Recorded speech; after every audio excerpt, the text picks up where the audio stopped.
Hey Believers, this is SuperZombGBBQ, and today is time to go through the best and worst of both Gothic and Neon tier.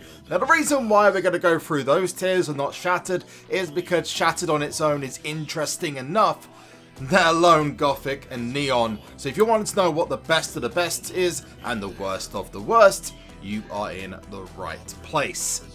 We're going to cover off the entire list. There are going to be some names we miss out on, but I'll try to cover off as many as we possibly can. And this is actually a lot more interesting than the previous tiers have been. There's some very surprising names at the top and bottom of each tier. So if you like the video, make sure you hit that like button as hard as you possibly can and subscribe to the channel. Turn your notifications on whilst you're there so you don't miss a single video. So let's start off with Gothic tier. We're going to go to the ladies first, and we're going to start with the bottom three, which starts off with Payton Royce. Thankfully, she is above her tag team counterpart of the Iconics, Biddy K, but Biddy K is on par with Sarah Logan and Zelina Vega. Not surprising here, although I personally would have put Sarah Logan a little bit higher. Then Tamina comes in as the weakest by some margin. As you move up, you've got the likes of Alicia Fox, Bianca Belair, Ember Moon, Natalya, Nikki Cross, Asuka, and Nia Jax. And this is one of the tiers that actually treats Asuka quite well, as Neon tier doesn't really do that. Now there is two surprising names in the top three for the ladies, one of which you know, which is the best, and that is Ronda Rousey. But number two and number three are the leaders of what was Absolution and the Riot Squad, Paige and Ruby Riott. Very, very surprising. Not what I would have guessed, especially for the likes of Nia Jax and Asuka, who are just below those, but, you know, it's nice to shake things up a little bit. Moving on to the men, we now go to the bottom 10 for Gothic tier. We're going to start off at number 10, which is Harper and Papa Shango. I'm a little bit miffed that Harper's this low. Honestly, him and Rowan have had an... I mean, of course, Rowan's injured, but you would have expected that Harper and Rowan would be a little bit higher, considering in other tiers recently they have been mid to upper tier. But hey, whatever. Bray Wyatt then comes in at number 9. Baron Corbin, again, surprising that Baron Corbin is so low, given his prominent position on Monday Night Raw. Maybe it's the fact he has to wear shiny shoes instead of wrestling boots. Coming in at number 7, worst in the tier, Conor Rhino and Rowan. Rhino, obviously, recently, as you may know, has retired from professional wrestling. Down to number 6 with Goldust. Number 5 is 5 different people. 5 different people at number 5. Eric Young, Hanson, Sami Zayn, Scott Dawson, and Victor. Why is Sami Zayn down there? And where's Kevin Owens in this tier? Oh, okay. Danny Burch then is at number 4, and then number 3 we have his tag team partner Oney Lorcan, and then you have Ro from the War Raiders, Killian Dane, and Dash Wilder. Very strange how Dash Wilder's this low, but in Goliath tier he was much, much higher. Number 2 is Lars Sullivan. I'm guessing that's going to change as he makes his debut in WWE. And there are 3 at the bottom for Gothic tier: Alexander Wolf, Shelton Benjamin, and the Masked Crusader himself, Sin Cara. Sin Cara, Sin Cara. Probably there because he's just never on TV. Or a little bit unfair on Shelton Benjamin. Moving up, you're just outside of the bottom 10 is Cesaro. Again, why? Oh, this is actually really surprising. Cesaro and Sheamus are treated really badly in these tiers. I know they were out for a little bit, but now they're the SmackDown Tag Team Champions. Why are they so low? Moving up above, you actually got 3 or 4 different levels of people who are just piled together. Shattered tier is actually one of those that it is lots of people piled together. Some surprising names. Shinsuke Nakamura being quite down there. Vader, I personally would have thought would be in the top 10. Talking of the top 10, just outside that is Batista. Now Batista's outside the top 10 because a very special card is at the top. But let's go all the way from number 10, which is Mankind. When I initially saw the Gothic cards for this tier, was very concerned at Mankind's stats, but thankfully, Mrs. Foley's baby boy, Alter Ego, is in 10th place in Gothic Tier. Then moving on to Randy Orton, Sting, and Tommaso Ciampa in 9. Nice to see Ciampa up at the top. Seth Rollins at number 8. Braun Strowman 7. Rey Mysterio on his comeback. Aleister Black, very nice to see him towards the top, and it's a regular theme across all the tiers. Brock Lesnar at number 4. Shawn Michaels, Roman Reigns, and then a tie for what was the top. AJ Styles, Triple H, and The Undertaker. However, there is one better.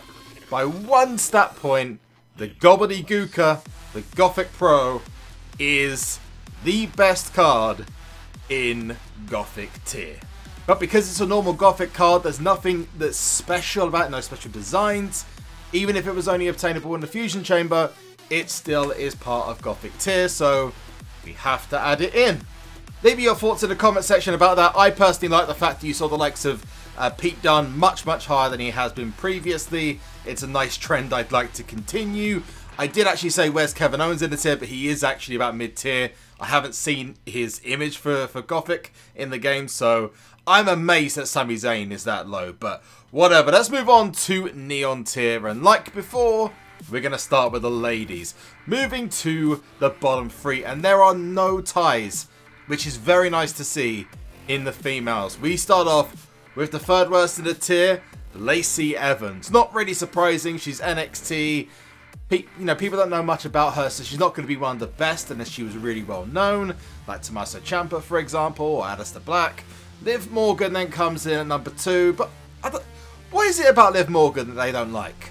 And the last, again, someone you wouldn't expect to see in the tiers, but I like the fact that NXT is heavily featured in this tier, with Aaliyah coming in as the worst female. Moving on up, Billie Kay, Payton Royce coming in very low. Candice LeRae, again, not really seen the best that she can do in WWE yet, or NXT. Dakota Kai above Asuka, Bayley, and Naomi. What? And also Carmella above Dakota Kai, really? Kairi Sane, though, comes in as third best, below Alexa Bliss. And who we know as the man, Becky Lynch, is number 1 female in Neon Tier. Interesting list. Personally, Dakota Kai is a little bit too high for me. Carmella definitely needs to come down to mid-tier. Naomi's, I'd say actually a bit lower than I would have expected. I personally would have moved Asuka up in front of Kairi Sane. But who am I to say? Personally, I'm excited about Kairi Sane being in the top 10, especially given she was the NXT champion. Let's get her up on the main roster ASAP.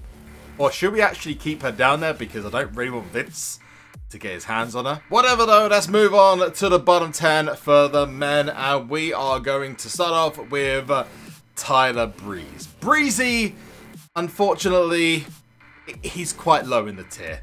It is nice to see that Fandango's outside the bottom 10. Usually they're either at the bottom or they're just above, but give Breezy a chance, come on. Bo Dallas, Curtis Axel, Goldust, and Johnny Gargano make it in at number 9 worst, and that's really not surprising given Goldust is barely on TV. Gargano maybe is the one I'd probably push out of there. Chad Gable in at number 8. Mustafa Ali, so unfair. That needs to be way higher. Again, what is it? The SuperCard Cat Daddy have got against Mustafa Ali? I have no idea. Kalisto should be the worst in the tier. I think it's an absolute travesty that he is there and the person at the bottom is where he is. Zack Ryder comes in at number 5. Grand Metalik comes in at number 4. Apollo Crews and Lince Dorado. Lucha House Party just suck in this list. Tony Nese then comes in. I don't think it's really unfair that 205 Live guys have been put down here. Noam Dar then is at the bottom of the list. The Scottish Supernova deserves better than this, Cat Daddy.